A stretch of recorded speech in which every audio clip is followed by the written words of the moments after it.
You're not going to believe this, folks. Somebody actually called one of the numbers of the Somali daycare fraud factories that Nick Shirley exposed yesterday, and you're not going to believe where that number led to. Holy mackerel. This is massive. Also, yesterday's video, I shared with you what the FBI, Kash Patel, declared that he's going to be doing about all of this fraud exposed by this amazing journalist. And today we've got Kristi Noem, Secretary of Department of Homeland Security, now doing even one better. Wait till you hear what she said. But first, I can't believe this. This is like, if there is anything of a paper trail or absolutely unequivocal evidence that proves this massive fraud, I don't know how you can deny this. Watch. So guys, this is absolutely mind-blowing. So I was watching the most recent video by Nick Shirley exposing these daycare centers. Now, they're going daycare to daycare, and the next one that they go to is called Sweet Angel Childcare. This is where they show up to. And this is the business right here. Sweet Angel Childcare in Minneapolis, Minnesota. Now, listen to where this phone number goes to when you call this childcare center. This is insane. Absolutely insane. Listen up.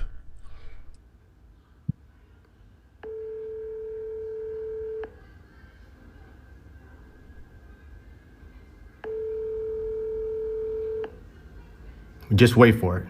Thank you for contacting the office of Governor Tim Walz and Lieutenant Governor Peggy Flanagan. Our office is located at 130 State Capitol at 75 Reverend. Oh my God. I'll do it again. Sweet Angel Childcare. It goes to Governor Tim Walz's office. Why is a child care center directly going to the office of the governor? Make it make sense. Hold on. Thank you for contacting the office of Governor Tim Walz and Lieutenant Governor Peggy Flanagan.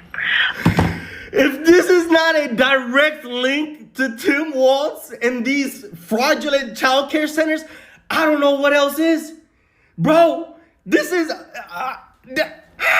crazy. I'm just in shock right now. I was recording a YouTube video and reacting to this video, and I was like, let me call and look up their Google reviews. I was just looking up their Google reviews, and I was like, let me call this number.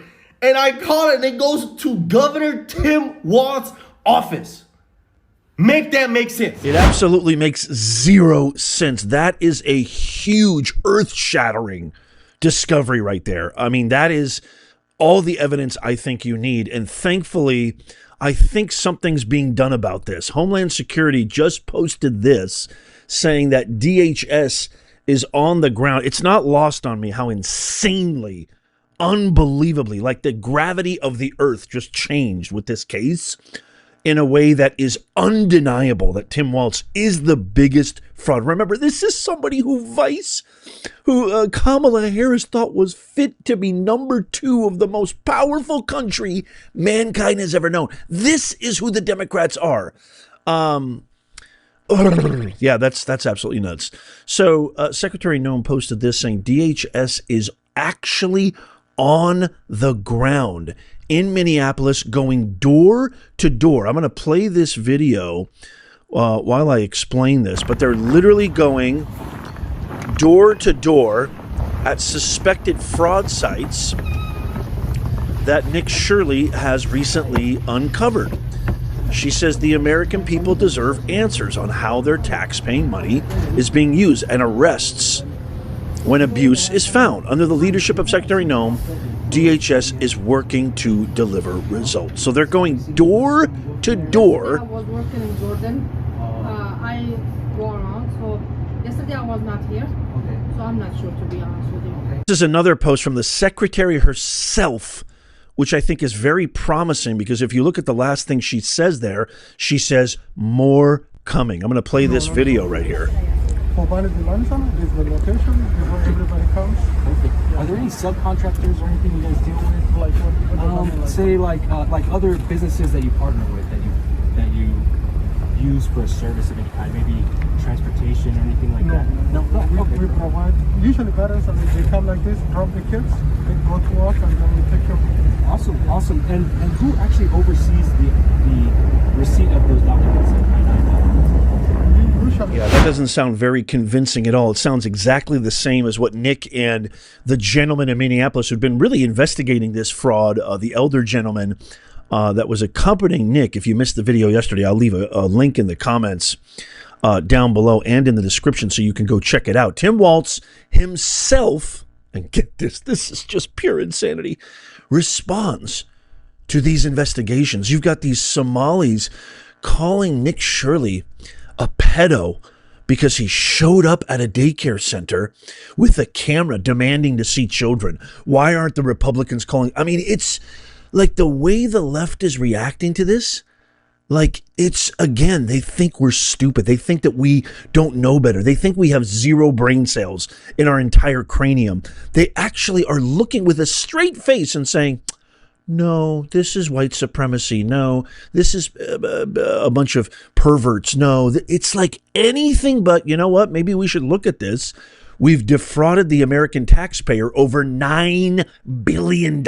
Maybe we should look at ourselves in the mirror and say, you know what? We need to take a hard look at this and get rid of the bad actors so that we don't have like our entire reputation as people who live in this community completely tainted. No, they're defending the criminals. Well, check this out. This is even more proof of who Tampon Tim Walz is. Listen to this interview where he calls what Nick Shirley is doing, and you get Nick's response to this too, which is brilliant. He calls it, this is an attack on an immigrant community. This is white supremacy. Watch. This is what happens when they target communities for their own benefit. This is what happens when they scapegoat. And this is what happens when they no longer hide the idea of white supremacy. So it sounds to me, Nick, that Governor Tim Walz is saying that you and others that are out there trying to expose this, you know, you're doing it because you're white supremacists. What is your response to him? Yeah, Tim wants votes. There are entire apartment complexes where white people have been pushed out of these apartment complexes because Somalians have taken over and they're inside of these towns like Minneapolis where they can go get votes from these people. And if you have 100,000 people that will vote for you because you're going to enable and let this stuff happen, and because you're going to call a white person racist for calling out facts, this is what's going to happen to a state like Minnesota. Minnesotans, they say Minnesota nice, but they are very upset. And I fully understand why they're upset, because they don't have a governor who's actually working for them. He's actually working against them. Nick, your video's been viewed 93 million times. What do you think will be the result of this? Do you think that things will change because of bringing attention to this, or do you think it'll be much the same, swept under the rug and keep moving forward? Yeah, there better be change. People are demanding it. The investigations have been launched just from that video alone. And so there better be change because, like I said, we work way too hard to be paying taxes. We work way too hard to be not knowing where our money's going. And at the end of the day, the people in the government, they work for us. We don't work for them. And so it's their responsibility to hold these people accountable. And so if there's not something that's happened, people are going to be very frustrated. And so if President Trump's watching this, it's time to really get down to nitty gritty and to make a difference in this place of Minnesota that is pretty much like Somaliland right now. He's absolutely right. And folks, it's as bad as this fraud is, as bad as what's happening to the American taxpayer, as bad as what's happening to our country, not one single network has covered this. I have to share this with you because this, to me, is the ultimate kind of expose into the enemy within, our true domestic enemy, which is the woke media apparatus. I want to share this. This comes from Drew Holden from America Compass. He put together this thread that I think is demonstrative of what we've all known for a really long time, but just again proves how absolutely pathetic the major corporate woke media press is. This Somali story was not something that was missed by the woke media. This is something that was calculated. This was deliberately ignored. And so this is an interesting thread that I just had to share with you. He has screenshots here to prove it, receipts, where this is the first one right here by the Associated Press, basically did the Somalians Founding America meme as a straight reported piece on how beneficial the community has been in Minnesota. Where would America be? This is back in May of 2022. Where would America be without us? A community of refugees is stunned by White House limits. Look what we did around here. Look at the highlighted text. Minnesota's largest Somali community was among the immigrant groups that helped revitalize the Lake Street corridor. They're painting a narrative here. And then look at, here's CNN. Minnesota Somalis are as Minnesotan as tater tot hot dish. This is by CNN right here. And this one's probably the worst, is MS Now recently posting this without any comment. I mean, this guy showed up to these leering, because they don't know how to spell learning, daycare centers, and just simply said, how do I get my child enlisted? Just asked a few questions and was literally treated like a parasite, thrown out, locked out. The police were called on him. And this is the mainstream media's response. Trump's targeting of Somali Americans is having an effect on Minneapolis. No talk of the fraud. MS Now is the new rebranding of the abysmal failure MSNBC is. And here's NBC calling Trump's attempt to combat fraud as xenophobic. Look at what NBC posts right here. President Trump takes aim at Minnesota's Somali community with xenophobic remarks. It's racist to fight crime. It's xenophobic to expose fraud. You will be called all sorts of things if you go after anybody who looks the narrative the part of their base voter who's committing it doesn't matter what they're committing. They can literally get away with everything. But if you go after them and they're the wrong color, you get called these things. This is why nobody has the balls to report on this, especially in the woke media. Time magazine dedicated a whole section about the connection between Somalis and fraud and how Democrats have condemned the accusations. Like, what is going on here? Condemn the accusations? Like, is this a way of showing support to your voter base? This is just a way of advertising, like, hey, keep voting for us because we're not going to let these white people go after you. You can cheat, you can defraud, you can commit crimes, federal, what have you, the worst of the worst. We're going to back you. What is that? It goes on and on and on. Here's the Washington Post defending the Somali community, calling Trump bigoted, saying that the Donald Trump cannot terminate TPS for just one state or on a bigoted whim. It's a bigoted whim going after fraud in Minnesota. The picture being painted tonight about Somali Minnesotans is not reality. This is from the obviously super biased Minnesota Attorney General Keith Ellison, who's as complicit in this fraud as anybody. The New York Times, which is probably the most egregious, was reporting meant to expose the fraud, but it just couldn't help to focus on how challenging this has all been for Somali immigrants. The empathy is with the criminal, not the victim.